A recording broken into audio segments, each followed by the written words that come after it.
بسم اللہ الرحمن الرحیم الف لام میم۔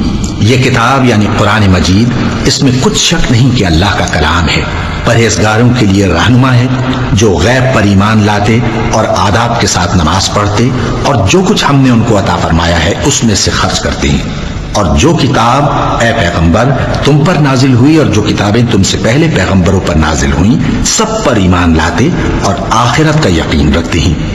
یہی لوگ اپنے پروردگار کی طرف سے آئی ہوئی ہدایت پر ہیں اور یہی لوگ کامیاب ہیں۔ جو لوگ کافر ہیں انہیں تم نصیحت کرو یا نہ کرو ان کے لیے برابر ہے، وہ ایمان نہیں لانے کے۔ اللہ نے ان کے دلوں اور کانوں پر مہر لگا رکھی ہے اور ان کی آنکھوں پر پردہ پڑا ہوا ہے اور ان کے لیے بڑا عذاب تیار ہے۔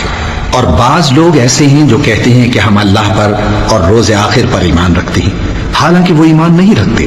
یہ اپنے خیال میں اللہ کو اور مومنوں کو دھوکہ دیتے ہیں، مگر حقیقت میں اپنے سوا کسی کو دھوکہ نہیں دیتے اور اس سے بے خبر ہیں۔ ان کے دلوں میں کفر کا مرض تھا، اللہ نے ان کا مرض اور زیادہ کر دیا اور ان کے جھوٹ بولنے کے سبب ان کو دکھ دینے والا عذاب ہوگا۔ اور جب ان سے کہا جاتا ہے کہ زمین میں فساد نہ ڈالو تو کہتے ہیں کہ ہم تو اصلاح کرنے والے ہیں۔ دیکھو یہ بلا شبہ مفسد ہیں لیکن خبر نہیں رکھتے۔ اور جب ان سے کہا جاتا ہے کہ جس طرح اور لوگ ایمان لے آئے تم بھی ایمان لے آؤ تو کہتے ہیں بھلا جس طرح بے وقوف ایمان لے آئے ہیں اسی طرح ہم بھی ایمان لے آئیں۔ سن لو کہ یہی بے وقوف ہیں لیکن نہیں جانتے۔ اور یہ لوگ جب مومنوں سے ملتے ہیں تو کہتے ہیں کہ ہم ایمان لے آئے ہیں، اور جب اپنے شیطانوں میں جاتے ہیں تو ان سے کہتے ہیں کہ ہم تمہارے ساتھ ہیں، اور مسلمانوں سے تو ہم ہنسی کیا کرتے ہیں۔ ان منافقوں سے اللہ ہنسی کرتا ہے اور انہیں مہلت دیا جاتا ہے کہ شرارت و سرکشی میں پڑے بہک رہے ہیں۔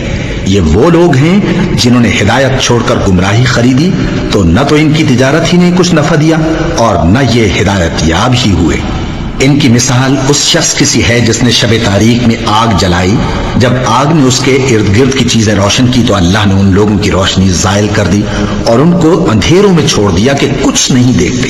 یہ بہرے ہیں، گونگے ہیں، اندھے ہیں کہ کسی طرح سیدھے رستے کی طرف لوٹ ہی نہیں سکتے۔